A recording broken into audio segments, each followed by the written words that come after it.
Spanish speakers tuning in for the first time, and then we'll provide the instructions in both English and Spanish, and then we'll get on our way with the webinar.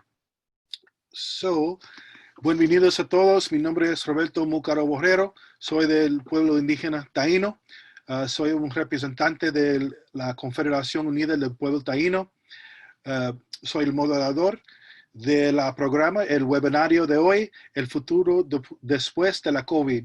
Esto es el parte 5 de este seminario de web del Consejo Internacional de Tratados Indios.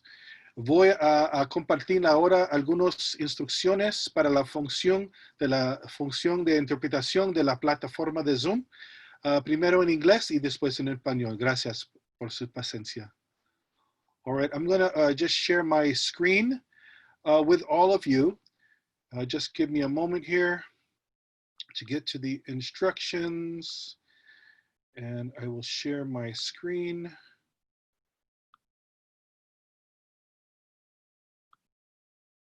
All right, so you should be looking at my screen right now. The instructions are in English. I have posted the instructions in the chat, but here they are for those who haven't seen them. That the first thing you want to do is locate the interpretation icon, which is at the bottom right of your screen. You'll see in the image here, there's a little globe. It says interpretation. Click on that.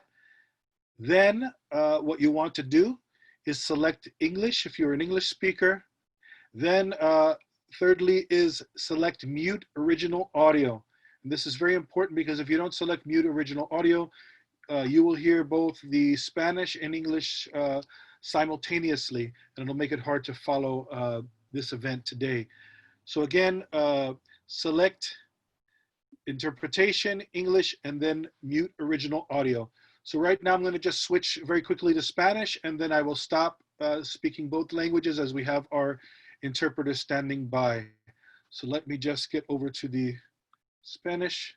Y para los que hablan español, primero localice el icono de interpretación que está en la parte inferior derecha de su pantalla. Aquí es una imagen, puede ver un globito. Seleccione ahí español o Spanish. Y después, y esto es muy importante, seleccione Mute Original Audio, que quiere decir apague el audio original. Esto es muy importante porque si no vas a escuchar los dos idiomas en el mismo vez. Después de eso voy a comunicar en el chat. Tú puedes ver, y si tú quieres mandar algunas preguntas, comentarios, puedes usar la función de chat. Ahora voy a volver al inglés porque tenemos interpretación. Gracias. All right, thank you very much. I'm going to stop sharing my screen with you all. Thank you for your patience in that. With those instructions, hopefully everyone will have a good session now. And I have the great pleasure to introduce our first speaker who's going to be giving the introduction for today's program. Rochelle Diver, who's Lake Superior Ojibwe. She's from Minnesota, and she's the IITC Environmental Health Program Coordinator. So Rochelle, thank you for being here. You have the floor. Miigwech, Roberto. Hello, everyone. I'm pleased to be offering the opening remarks today on behalf of IITC. I'm joining you from Dakota Territory in Minneapolis.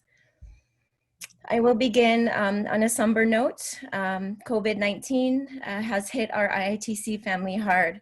Our dear brother and uncle, Mariano Ochoa, IITC board member and Yaqui community leader, took his journey to the spirit world at the hands of this devastating virus, and I would like to take a moment to pay my respects to his family. We are here today because so many of our communities have been traumatized and still continue to face the worst of it. IITC has implemented a series of webinars in that regard, more like roundtables where we can get together and have open discussions, where Indigenous peoples can discuss strategies for protection, for healing, and a path forward. It's important to discuss what we are supposed to learn from all of this. What is the message and what are the lessons that we are supposed to learn and grow from? That's what we will be hearing from our panelists today. We've been hearing from Indigenous peoples around the globe And today we will focus our attention on tribal leaders and chiefs and chairpersons from their respective communities. They may be able to offer some insight on how to better prepare and have the crucial conversations that so many are having in their Indigenous communities today. With that, I will say Chimigwish, many thanks. Pass the mic back to my brother Roberto. Thank you. Well, thank you so much, Rochelle. I appreciate your introduction and starting out acknowledging our fallen comrade in the beginning of the session. I appreciate that very much. I also appreciate you putting the discussion into context. Our first speaker is Chief Gary Harrison. He's the chief and chairman of the Chickaloon Native Village Traditional Council, and he's the Alaska representative for the Arctic Athabascan Council on the Arctic Council. Chief Gary, you have the floor. Willie Jan, Kaska, Gary Harrison, Otnit Ina Dehe, Talchina. Good day, I'm Chief Gary Harrison, I'm Otna, and I'm a Water Clan. And I believe the question is how are we coping with this pandemic? And at our office, we're working like in shifts, and we have a lot of participation like this here on computers and telephonic meetings. One of the things that I think I was asked was how are we, or how should we prepare for this pandemic? And it's going to be different in different places in Alaska. As many may or may not know, it's a very big place. We have villages that you can only get to by air or water. We have some that are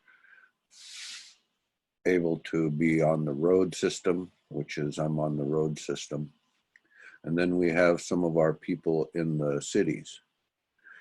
So each one is going to have to do something different. And for instance, if you're in a village, you have limited resources that are able to come in due to many of the flights and things have been canceled. We've had an airline go out of business.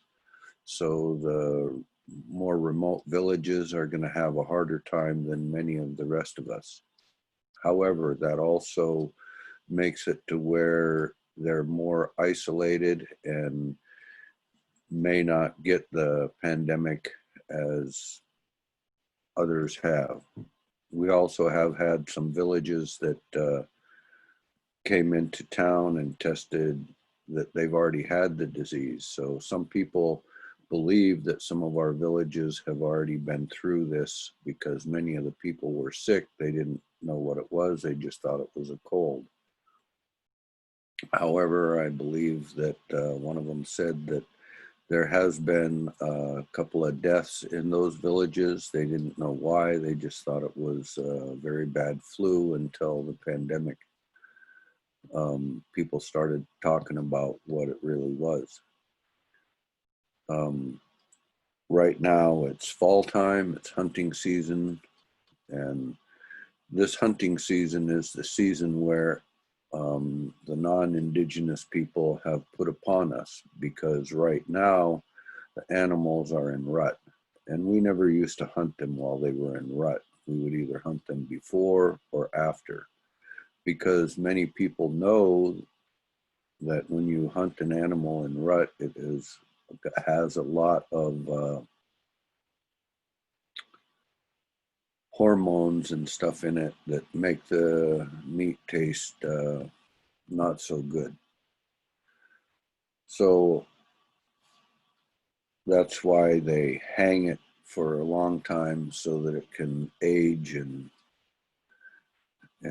get some of the hormones and stuff out of the meat. One of the things that we do, because we don't live in the city, we do this already, is we stock up on a lot of the food and and like toilet paper already.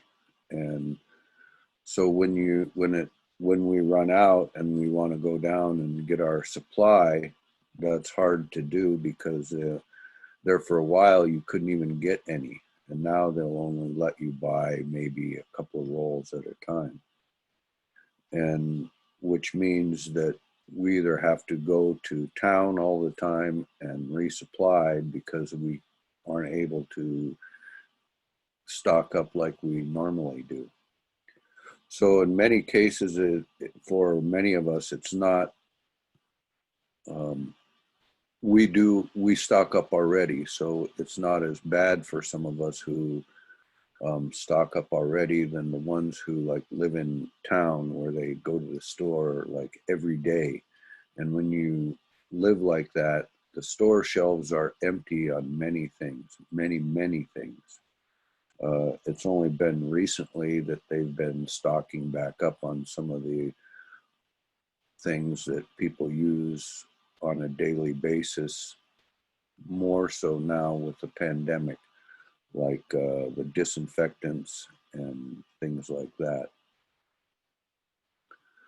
So what we've been doing here is we've been distributing food to the elders from our village. We've been also distributing some of the other things that are hard to get that we've been able to purchase at the village. We've talked with some of the stores and suppliers, and we've been able to get extras so that we can distribute it out to the different elders and some of the other people who are in need. Many of the people aren't working now, so we have, which creates a problem in many ways. And for instance, on the IT side, a lot of the hackers aren't working, so they're trying to hack our IT sites and everything. And luckily, we've got a pretty good IT manager who's been keeping that down. The other problem we have is thieves.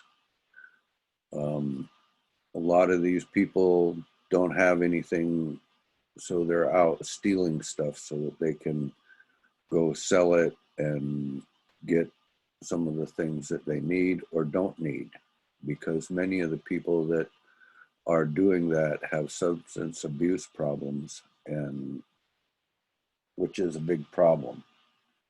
And when you live out in the country like we do, it's easier for them to come and steal your stuff because you're not always watching everything. Because like my yard is very large. It's hard to walk around the yard every day when one of them is 160 acres, the other one is 40 acres. And when you have stuff stored, kind of hiding out in the places, people come and they break the locks on your things and take them, which we've had that happen personally. So these are many of the problems, and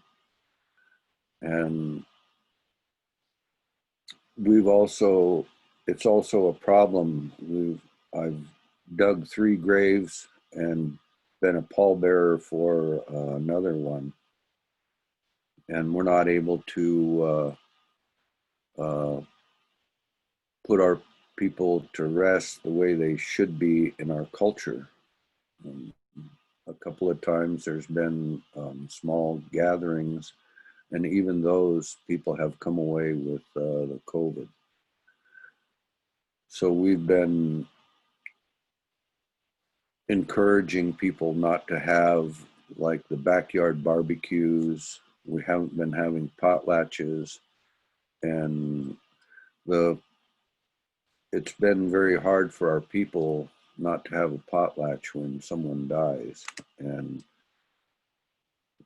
so the morale is very low in many places. A lot of people are saying, I wish this pandemic would go away.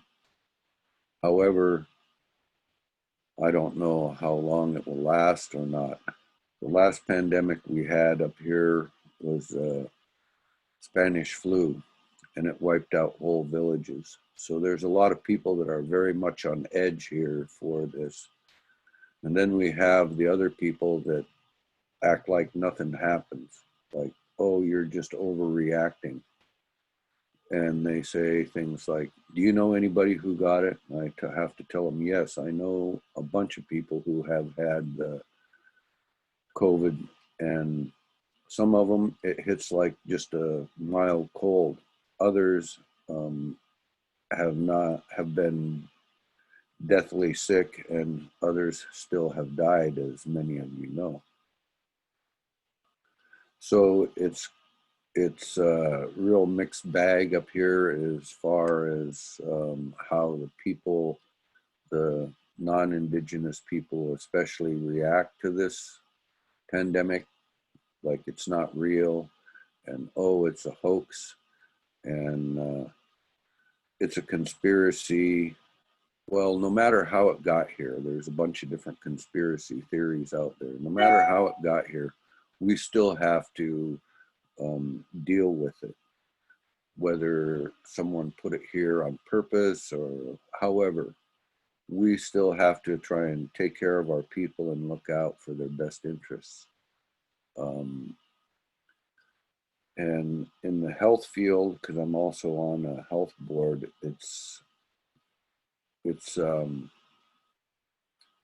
been very trying for the health board, because they not only depend on some of the funding coming in from different operations and things, not necessarily that they all pay for themselves, but they get paid for by Medicaid, Medicare, and that's a big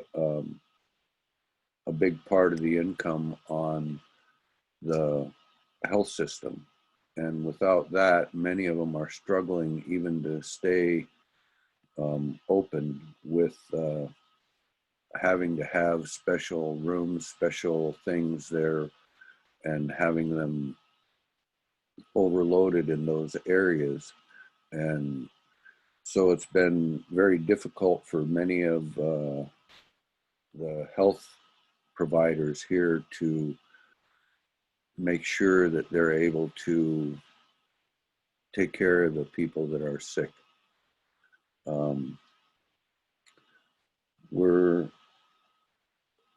We're still struggling ourselves at the village on trying to ensure that our school, we have the only Indigenous school in Alaska, the Yanida'a school, and we've opened up. We just had an addition to it this last year, so we're able to socially distance our students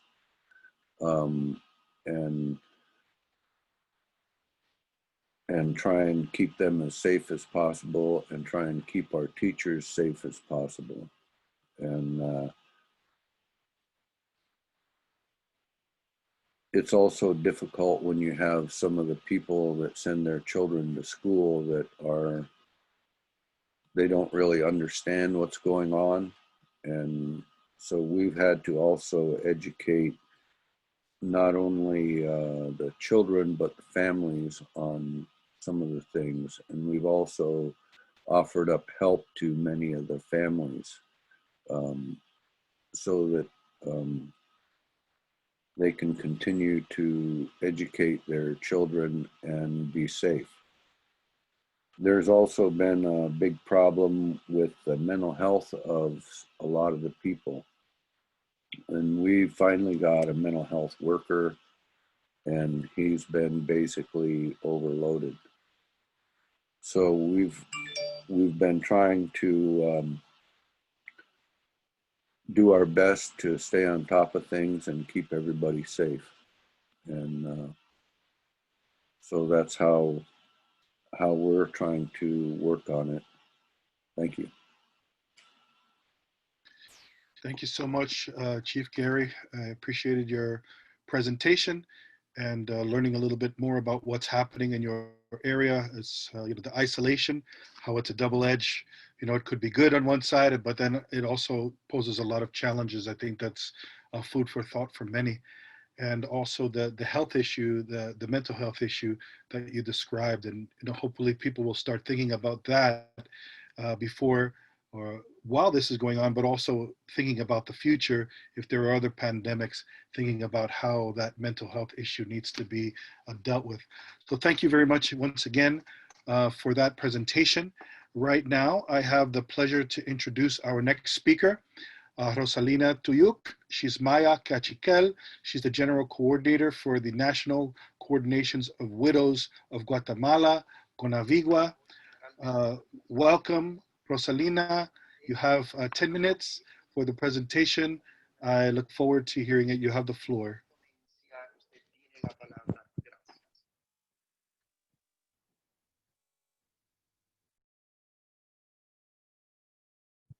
Thank you very much. From the land of the Mayan grandmothers and grandfathers, I send a very warm greeting to each person, each one of you, with your nationality, your name, your last name, everybody that's here with us today, in order to learn from this sharing that we are having here today. And I want to give a great pay my respects to our brothers and sisters, our grandparents, our grandmothers and grandfathers that have left us during this pandemic. We will continue on this road. We will continue to share what we've learned from them. And also, they will always be with us. They will always be with us. We will feel their presence with us by the things that we have learned from them and from the work that they have done. Since time is really short, as part of this appreciation that I want to say to the organizers, and I want to say to IITC, if you would please continue doing the work that you are doing using this means, and then at some point we will be able to meet up together and we will continue our work and we will continue with this dialogues and we will do it in person that we've always had and done before. I look forward to that. And I was asked to speak about what we have learned during this pandemic, and I want to say that we have learned to act, but with much caution and also with security because of the knowledge that we have inherited from thousands and thousands of years of learning. And above all, not only about health for each one of us, but also the health for our families and to share with our communities. And we have also learned to work as a collective because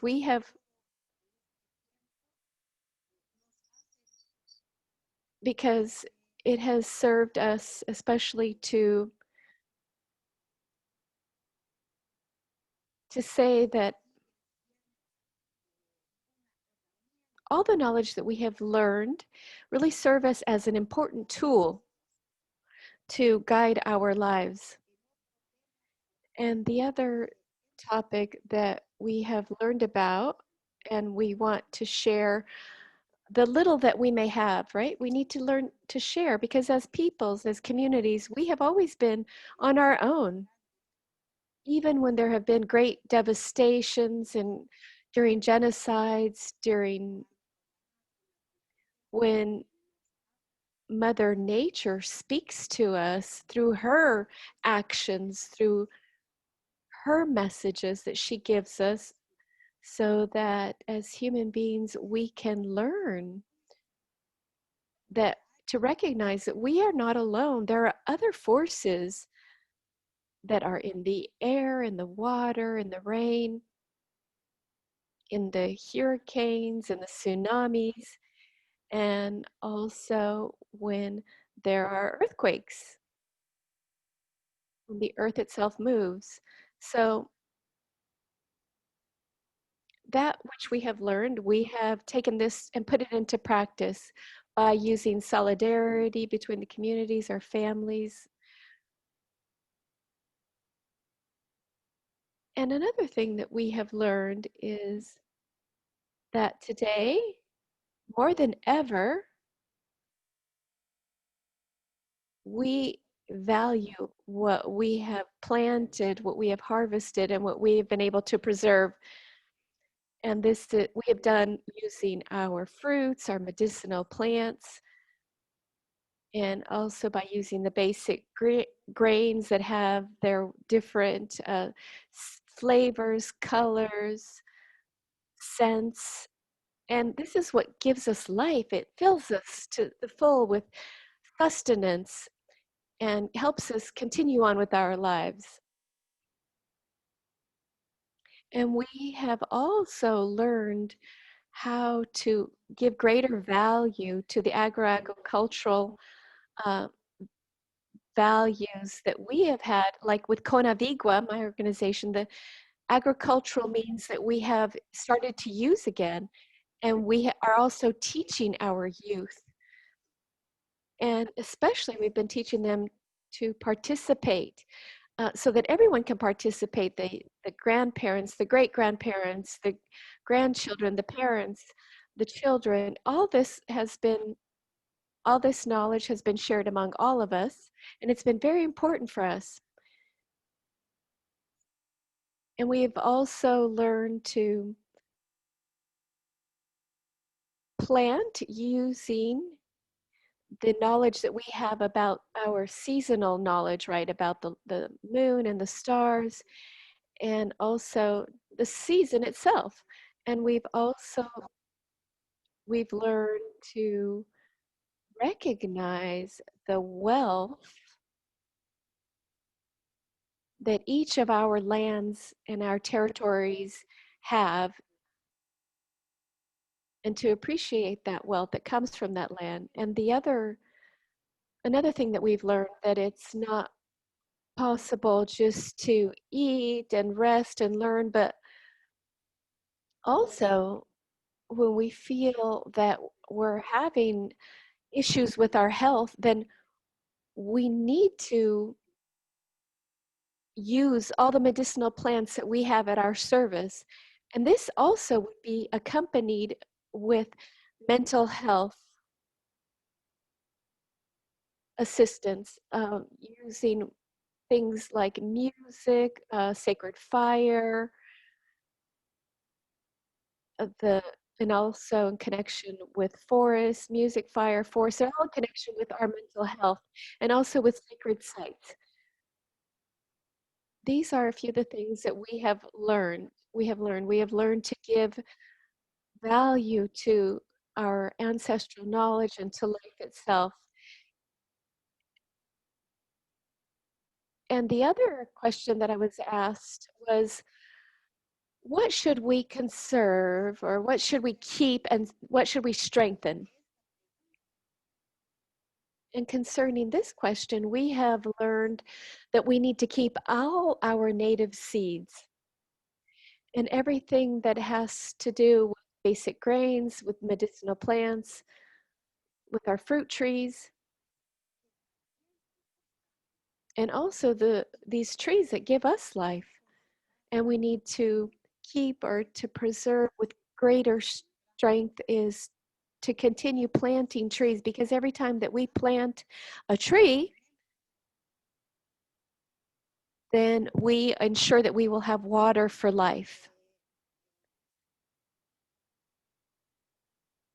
And another topic that's very important, that we urgently need to systematize, the agroecological techniques, and also the knowledge that our grandmothers and grandfathers have in order to preserve our seeds, in order to select the proper seeds to preserve. And also all the knowledge that we have to protect our health, our physical health, as well as our mental health and our spiritual health. And this organization and systematization that we can have as Indigenous peoples,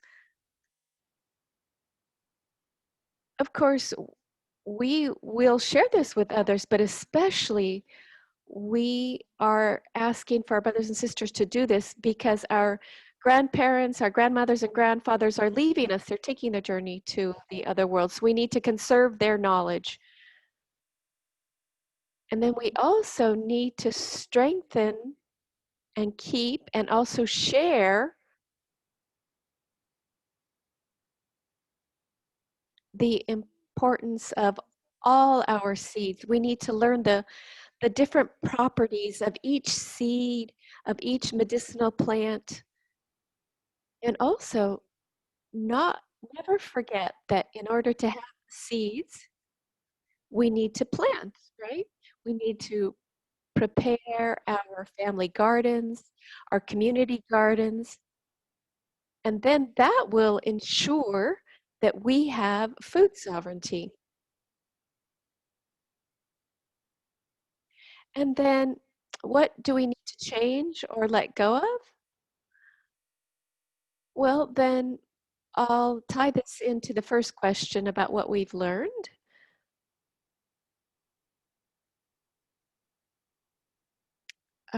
I believe that her camera has frozen. Roberto, I think we've lost Rosalina.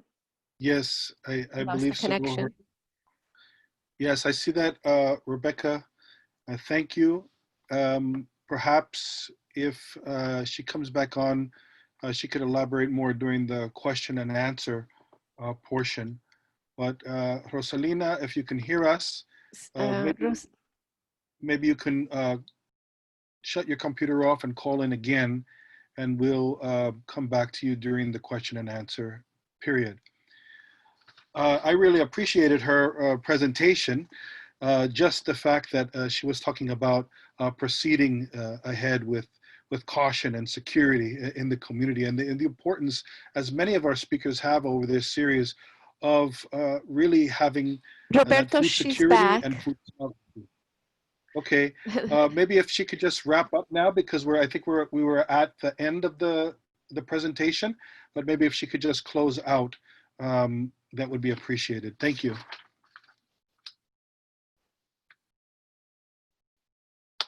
I'm so sorry. I'm so sorry that I lost my internet connection. Well, just to finalize, to give you, we have a huge responsibility to fight against the companies that are trying to take over our territories.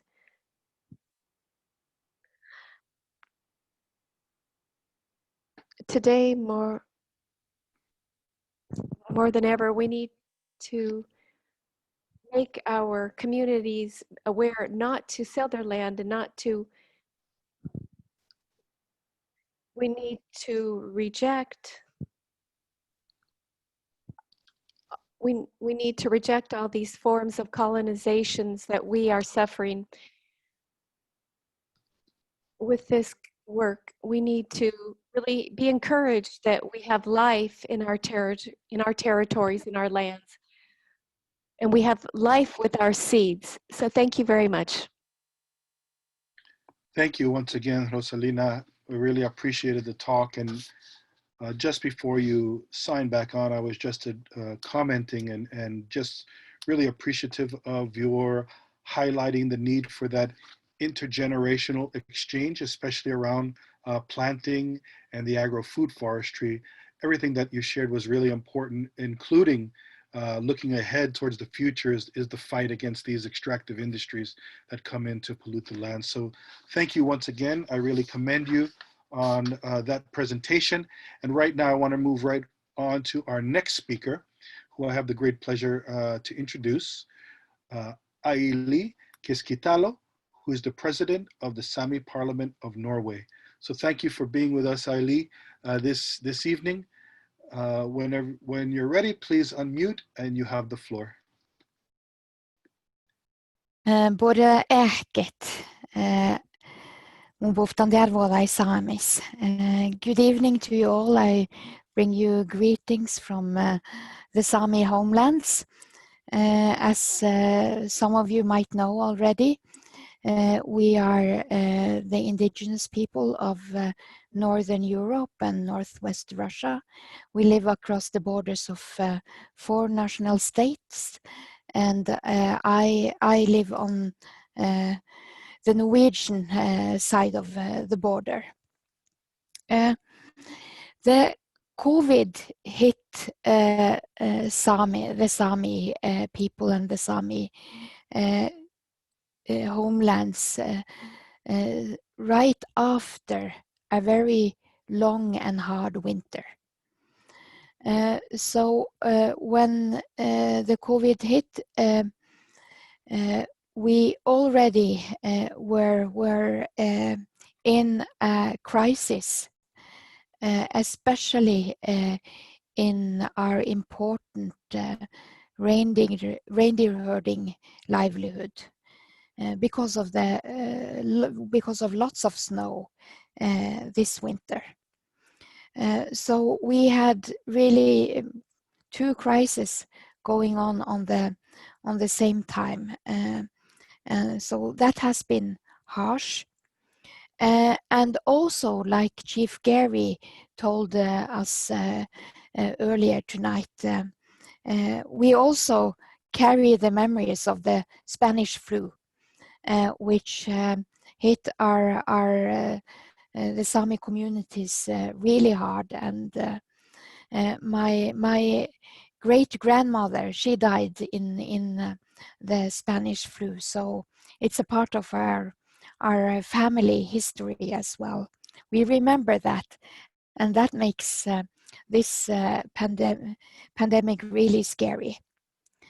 But luckily, if we compare to other indigenous peoples and other parts of the world, the spread of the disease has been somewhat contained in the Sami homelands, and in the community that I live in, Guatemala, we have only had two that contracted the virus, and luckily nobody suffered much from the disease, and we have not had any disease in my community. But in other community, there has been deceased. I'm afraid. I'm sorry to say, and especially elderly victims, some living in care facilities, has been vulnerably, and we know we have COVID deaths in Sami. So what I would like to say about the consequences and the lessons learned from this situation. We had, of course, the direct consequences, like everyone, of the disease, and then we have consequences on our livelihoods and on our economies, because of the close down especially in Norway and also on the Finnish side. They closed down most of the society, and that has had some negative effects on all kinds of businesses. but especially on tourism. And tourism is kind of a growing Sami industry livelihood. I think the COVID situation has made it very clear how vulnerable that industry, that kind of business is. And we have probably to rethink how we think about business development when it comes to tourism, because we might not be able to attract guests, and we might even not want to attract guests. So it's kind of a wake-up call. We have to rethink how we deal with tourism, and that's kind of sad, because tourism was one of our hopes in the case that we found it easier to combine that kind of industry with our traditional livelihoods when you compare with extractive industries. So tourism could be more eco-friendly, could be more culturally sensitive, could be more culturally sustainable. But with the COVID situation, that might not be the case for the future. As a people living within national states or with national borders crossing our homelands and territories, when the different states adapt differently to the COVID situation, and our borders has been closed on different times.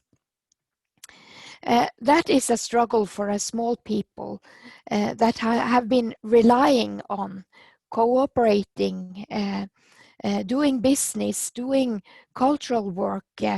We have relations on the other side of the border.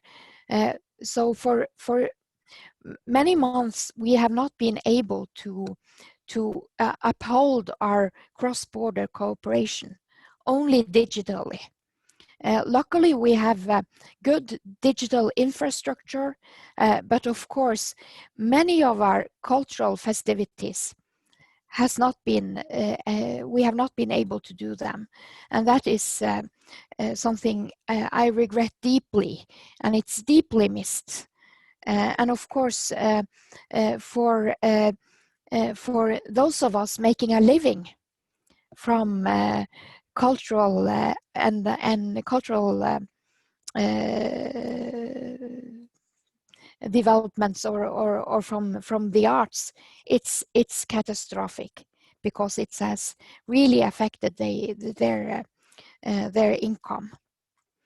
I would also like to say that the Corona situation was a wake-up call when it comes to our borders, because we have believed the borders between the Nordic states to be kind of soft borders that makes it possible to communicate, to cooperate, to migrate across the borders. But the COVID situation showed us that they are not really soft borders. They can be hard borders like that. And that is also certainly a wake-up call.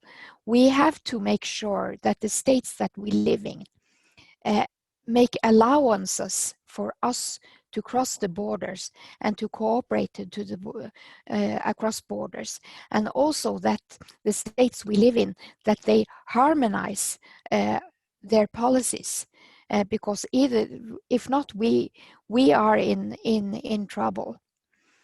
My last message that I would like to say kind of echoes the message from Rosalina, because we have experienced that those that are hungry for our land, that want to exploit our resources, they really know how to exploit this situation, because they use the COVID situation and also the economical consequences of the lockdown as an argument for example, more extractive industries on our homelands.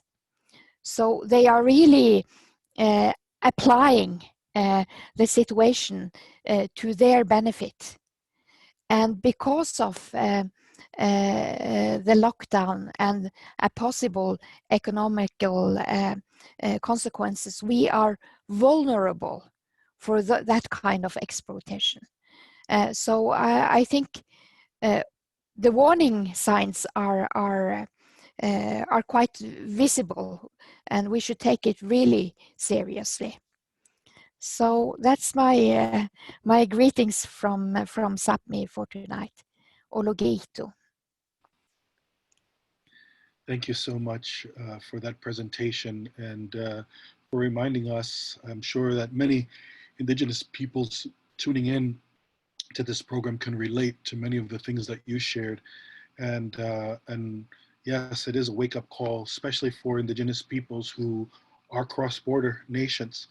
And so that was, I think, a very important element of your presentation that you shared, and how those borders can just change just like that. I think it's really important in our thinking. And finally, about the tourism, I think, again, this is something that Indigenous peoples all around the world can relate to, and the effect on our artisans and our culture bearers in this way.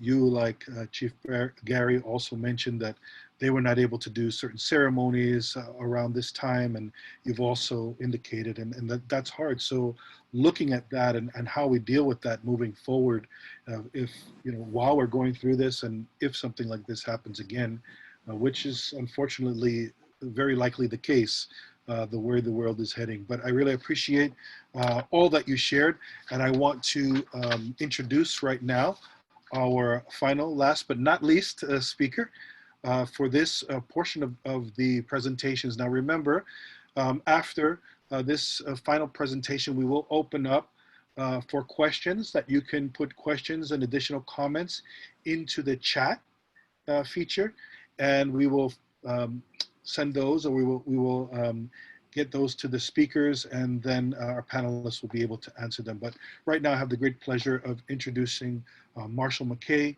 He's a chairman emeritus of the Yocha Dehe Wintun Nation from California. Marshall, you have the floor. Hikumi Bosai, Chu Chililis, Winniset, Meet Passane, Nanuyat Setu, Marshall McKay. Good morning, everybody. I'm glad everybody is here today. My name is Marshall McKay. Thank you for the opportunity to speak to you today on what COVID-19 has educated the Yocha Dehe Wintun Nation on. First of all, let me describe Yocha Dehe for a minute. We're a small tribe in Central California, in between San Francisco and the capital city, Sacramento. And we started off as we are a small tribe, and we are now regaining our land base again, and we are happily developing businesses as well as population once again. What we've learned from COVID-19 is that pandemics never go away. 102 years ago, my people were affected by the Spanish flu, as other people have stated earlier on in this presentation. I think with climate change, we're going to see more pandemics coming out of the natural world. So we have to brace and learn from what we're going through right now.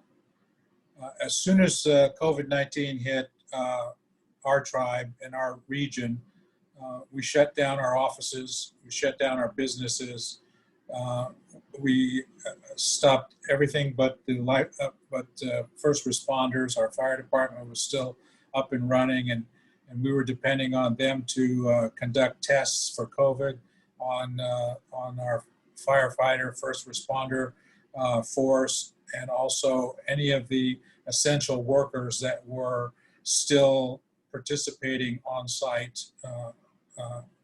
at Yocha Dehe, which meant we sent all of our employees at the casino and resort home with pay for starting March 16th for almost 2 months. So they could be quarantined and quarantine themselves, and also we didn't want that element of tourists coming into the area with unknown conditions. We wanted to isolate.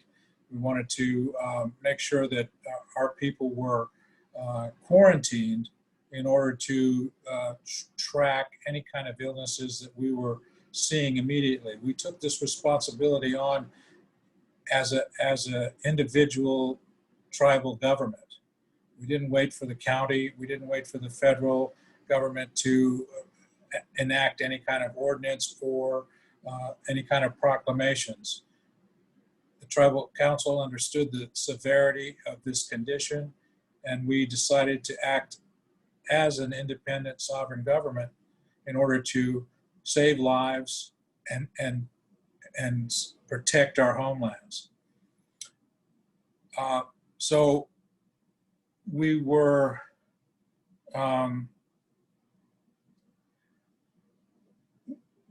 also at the same time bracing for fire season. We've had severe fires in our area for the last 5 years. So we were expecting an early fire season and bracing for that, and it did come to fruition. So we were surrounded not only by a pandemic of a virus, but also we had a tsunami of forest fires to deal with, which also affected our ceremonies. We had to cancel our big time. We had to cancel a lot of other important events that were scheduled for the year.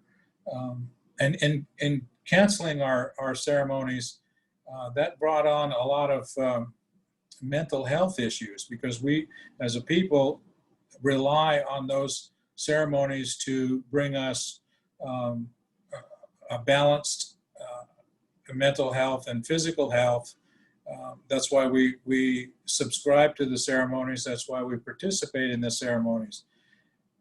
So we were inundated by a lot of different things, and we're also trying to cope with how to keep our people talking to one another and keep them telling us about their condition, to make sure there wasn't depression setting in, or there wasn't adverse pressures being put on the tribal citizenship. And that overwhelmed our health and wellness department. It overwhelmed our counselors. It overwhelmed the school on the reservation, because everybody was scared. Everybody didn't know what was going on. But the tribal council was astute enough to take it upon themselves to trust science and to look at what was going on as an actuality rather than a hoax. And we were able to develop a plan to keep employees on the job, keep the offices open by having distance workers working at home for essential workers. We also had distance learning for students, so their education, the young people's education, wouldn't be interrupted, and there was some sort of normality in schedule, which is quite important for the younger generation, as well as the elders. The elders need routines also. So we had to take all of those considerations into how we conducted business. Our supply chains for the resort were seriously affected and still are. We don't have a lot of the things that we had at our disposal before, so adjustments had to be made there. Adjustments also had to be made in our agricultural businesses. During the fire, we lost about 12,000 acres of grazing land, which means our cattle herd will have to be fed this year by other means other than grazing. So that's going to be an impact, financial impact that we didn't plan on. So all of these things have taught us to be flexible and to be reliant on ourselves. The federal government is slow. The county government is resistant to working with us. So in essence, we are alone in our own actions, but we're also mandated to work with these other governments. And that can be a burden sometimes. And so we've had to learn to take initiative and hold our ground. And when we feel we are in the correct position, emphasize that to our county supervisors, our governor, and even the President of the United States. We had to communicate with his office several times about losses and how it affected us. We are in a interesting situation in California because there are so many tribal governments, and we don't always work as a single unit. And I think that's one thing that this COVID and these fires have brought about, is that we need more unity. We need to come together in order to be more efficient and to have more clout when it comes to saving forest lands, taking care of our tribal citizenship, and also now preserving our businesses that are are started and are working well in this state. So, it also showed me that prayers and good wishes aren't enough. We have to take those responsibilities, and sometimes I feel ignorance is the number one enemy. It's not sufficient just to hold meetings or conferences. We must set timetables for change, and look certainly to the next 7 generations for preservation and actions that we take now.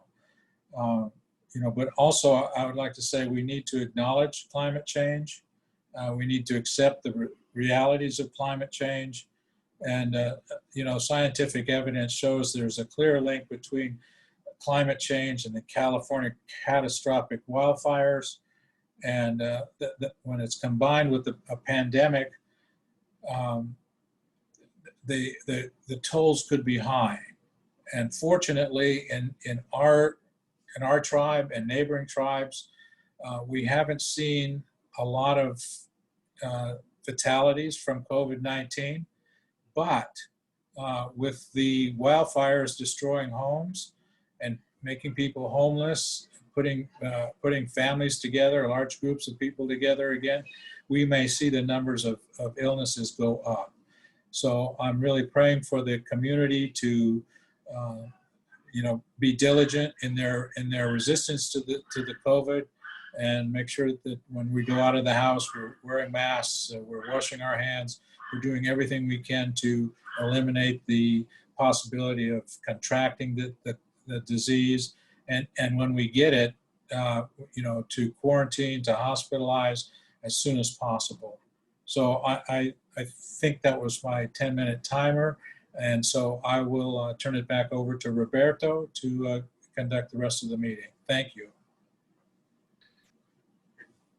Thank you so much for sharing, Marshall. There was a lot of great information, and I think also important for people to hear, a real on the ground perspective from California during these times of these catastrophic fires. We did have Radley Davis on last week, and so it's really good to continue to get updates. And we will. I think that's one important reason why we all fight so hard regarding the climate change issue, because we know how this affects our peoples all over the world, not just with fires, but certainly that is an important part of it, of everything that we do. So thank you again for that.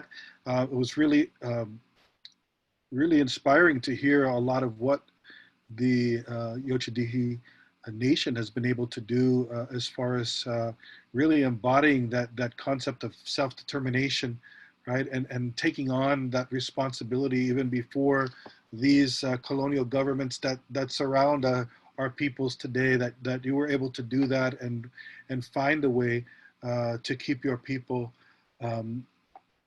albeit a smaller community, as you mentioned, but to keep them surviving during this time. So really thank you for that. You also mentioned the impact that it's had, like other speakers, on the cultural life of the people, and how that affects us as spirituality. But I really again just appreciate this idea of not waiting and acting, right? Thinking about those 7 generations. So with that, I want to end this presentation portion of this of our gathering here today, and really open it up to questions or comments, and the floor is open for any of the panelists to take any question that comes in. Hopefully we'll start to see some questions coming in now in the chat. So if folks want to ask questions, please do.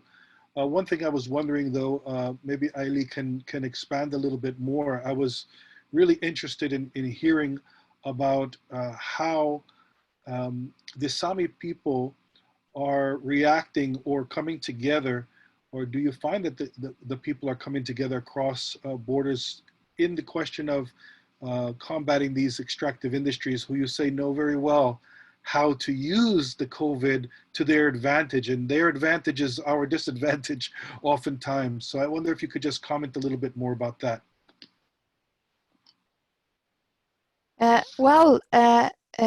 Of course, in these times, we cannot really come together physically.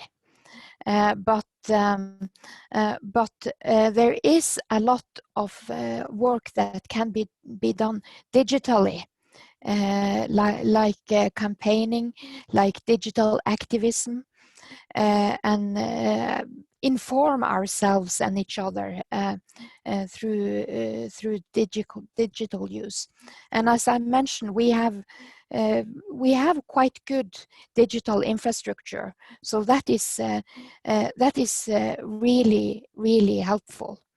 We are now in a struggle with the establishment, the planned establishment of a big copper mine on reindeer grazing lands that will deposit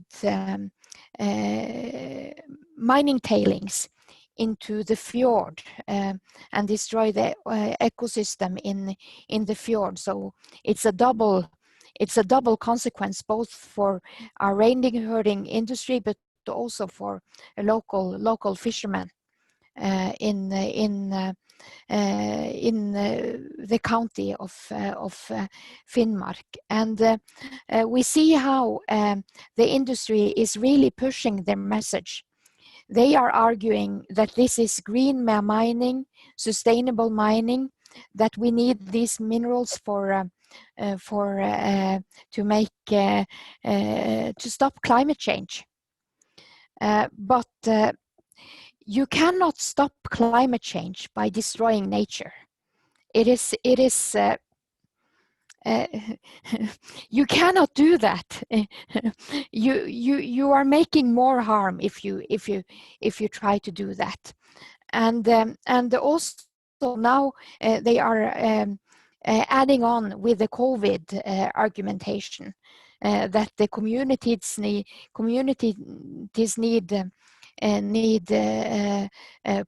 work and business and development, and that is why these plans should be forced through. But you will not make people's health better by destroying the environment that they are living in, and also by destroying the culture that they are living in. So it's like trying to do more of the same when it's proven that those strategies are certainly failing. So we try to do our best with educating, with dispersing information, with meeting online to strategize, but it is a struggle to do that in this situation. Thank you. Thank you, and I think that we can all rally around that call. You can't solve climate change by destroying nature. So I want to thank you for saying that so succinctly. And there is a question that came in from Alejandro Bermudez, and he would like to ask, how are community leaders in the panel preparing for the mental health issues we are all expecting once the pandemic ends? If they've started any brainstorming for another potential pandemic. I think Chief Gary, you had mentioned already bringing in a healthcare worker into your community. So we'll open up this question. How are people preparing for the mental health issues as a result of this pandemic? Anybody can take this, any of the panelists? Well, one of the things that's going on is I'm also on a health board, and at the health board, we're trying to bring in more mental health workers, or that's not what we call it, but I can't think of the real name right now. But we're trying to bring in more. The problem is that there's not a lot of them out there, and especially in remote areas, it's very hard to bring people into the remote areas with or without the pandemic. And when you have a limited amount of behavioral health specialists, I guess that's the name we call them now, there's not enough for them to go around.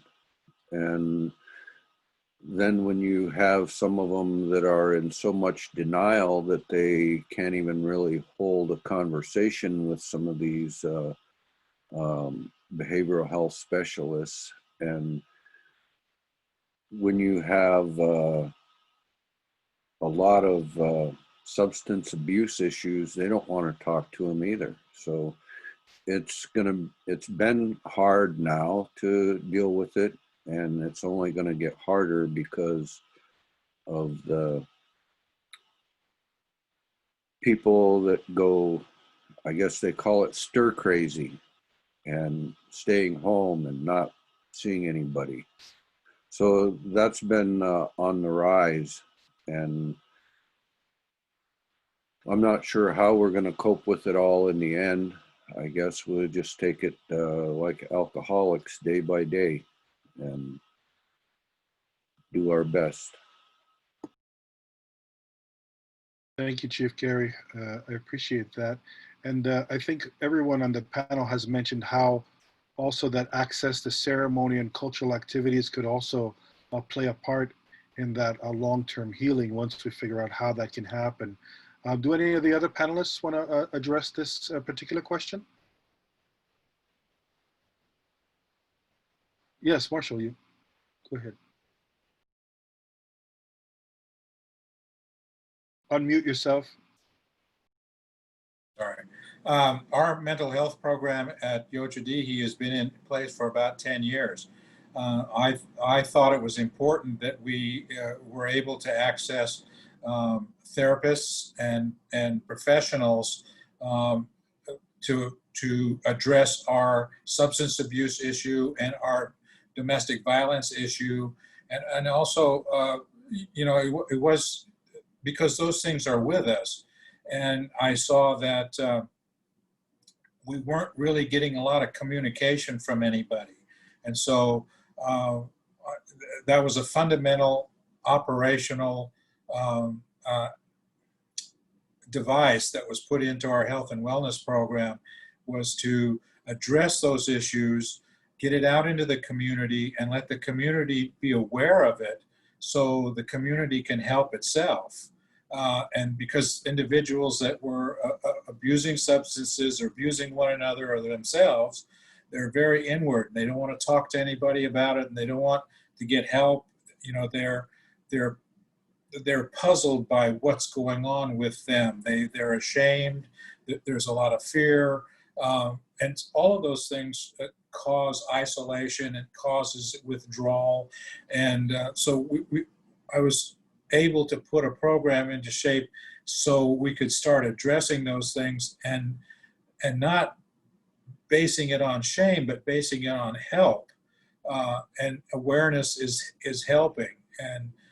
And so fortunately, we're able to continue, because I don't know what kind of new problems this is, the COVID-19 and the fires are going to place our relatives in at any given time. So we were fortunate, I think, to have a program in place, and I would encourage other tribal leaders to start programs in their area if they can, in order to get their citizens talking about the problem. And that's the only way I saw that we could solve it, is by communicating there is a problem.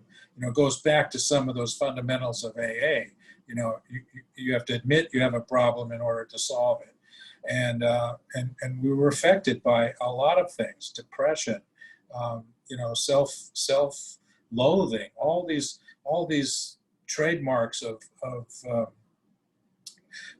these kinds of mental disorders we were inundated with, and in the last 10 years we're now able to wade into it a little bit and get help for our citizenship, and it's helped.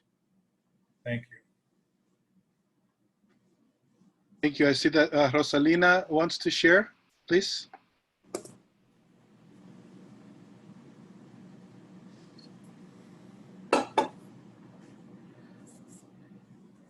Yes, thank you. Thank you very much. I don't know how to use the chat, but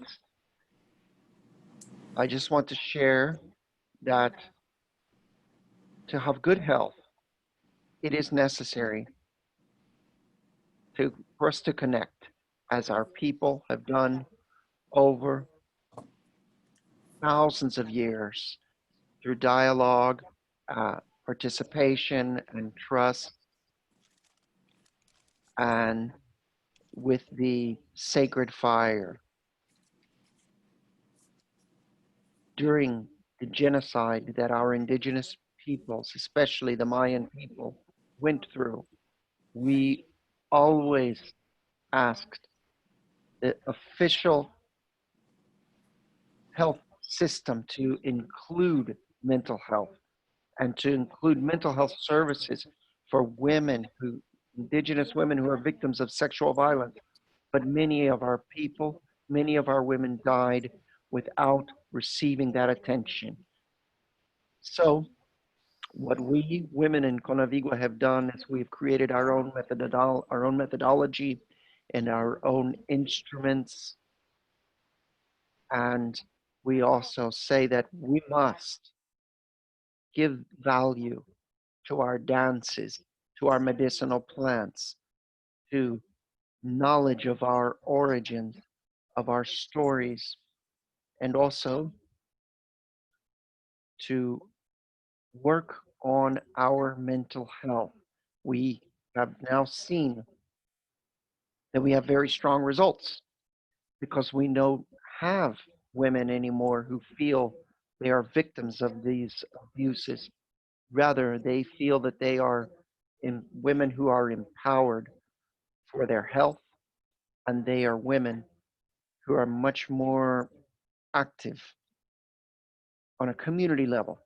So mental health for us has been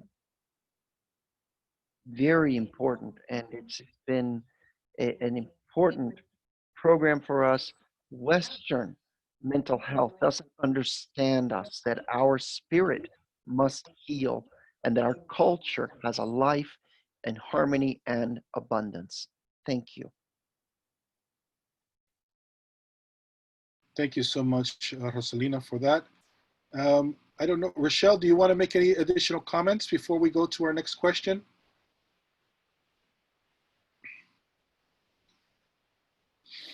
No, no additional comments for now. Just listening to all of our great speakers. Thanks, All right, Roberto. great. Thank you. Well, another question that came in, and I'm conscious of the time, but we do have a little bit of time left to address it.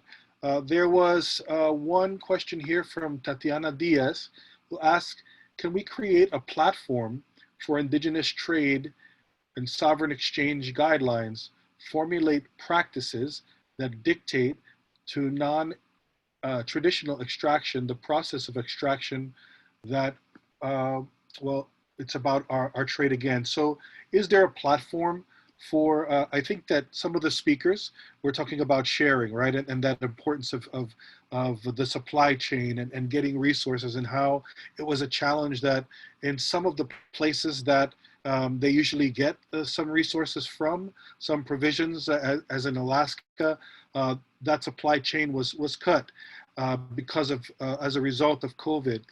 Is there an opportunity for trade amongst communities, and that sharing concept that Rosalina touched upon in her presentation? Again, open to any of the panelists.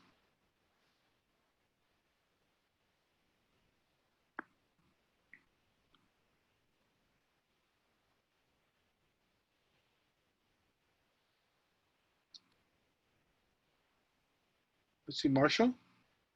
Well, I'll take the lead on it. Yes, there is. You know, I'm working directly with the tribes in Washington State, acquiring salmon for the restaurants at the resort, and also for our ceremonies. I think it's imperative that we do start to build a network so we can trade, so we can share our indigenous foods and supplies. I know, you know, there are a lot of basket weavers that are looking for supplies as water sources dry up, literally. The sedge beds and the willow beds are disappearing. So places that are fortunate to be able to grow these supplies and resources, they should be able to share with other weavers in order to continue creating the artwork and creating this spiritual weavings. I know we as Wintun people consider baskets to be alive and to be healing elements, and also therapy for the weavers. When they're weaving the baskets, some weavers are led through the processes by spiritual dreaming. Some weavers are conducting their practice through generations of learning and passing down the tradition. So I'm completely confident that if we reach out to one another, we can develop networks in order to trade resources at any level, even consultation resources. You know, sometimes just hearing a success story can be inspirational to a tribe that's starting a new business or wanting to develop programs on their reservation. So I hope this practice takes a foothold. Thank you. Thank you so much. And I just, you know, thinking back on my own teachings from my own community, how important this idea of trade was to my own Taino people very early on, before the arrival of the colonizers with who established borders that hindered our trade back and forth. But that was one of the mainstays why we were able to cover such a vast network and so vast a territory, because we had these incredible trade networks that went all through our traditional homelands, not only from village to village in a single area, but across to different nations as well. So I thank you for that. And if any of the other panelists would like to comment on this.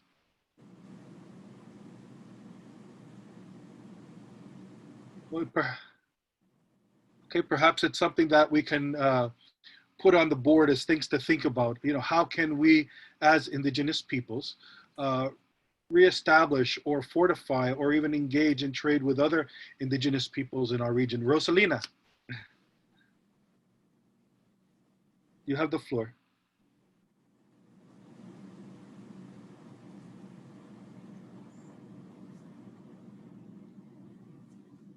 Yes, thank you very much. Maybe to share a little bit our experience that we have had. We have communal markets, and in some places where we have regional markets to share our things among indigenous peoples, and we're still having some difficulties and hurdles to overcome. There are challenges to see how we can implement this type of market in order to eliminate the middle person, right? Because especially with the Mayan women, the majority of work that the indigenous women do, besides agricultural work, is also the production of their artwork.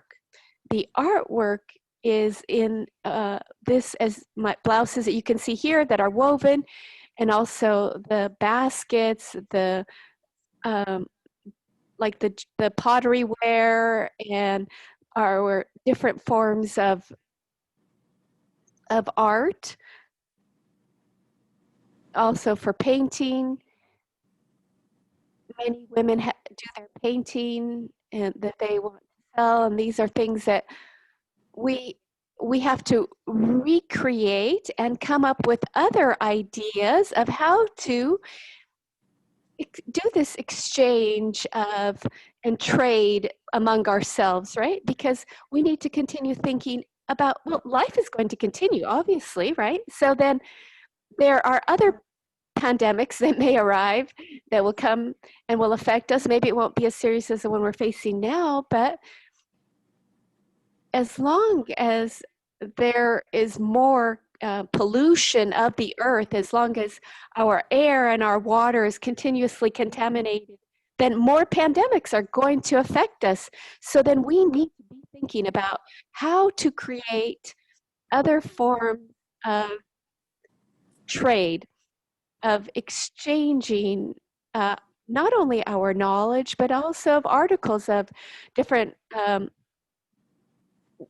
ways of not losing dialogue in order to continue sharing what we're learning and to share our knowledge and to share our products as well. Thank you so much. Thank you so much, Rosalina. Those will be the final comments for our panel today. I want to thank all of our panelists. This was just a great, inspiring presentation. I think that IITC has really filled the gap, as mentioned in one of our previous webinars, where we're not hearing a lot of this on the ground news from such a vast array of indigenous nations on the mainstream.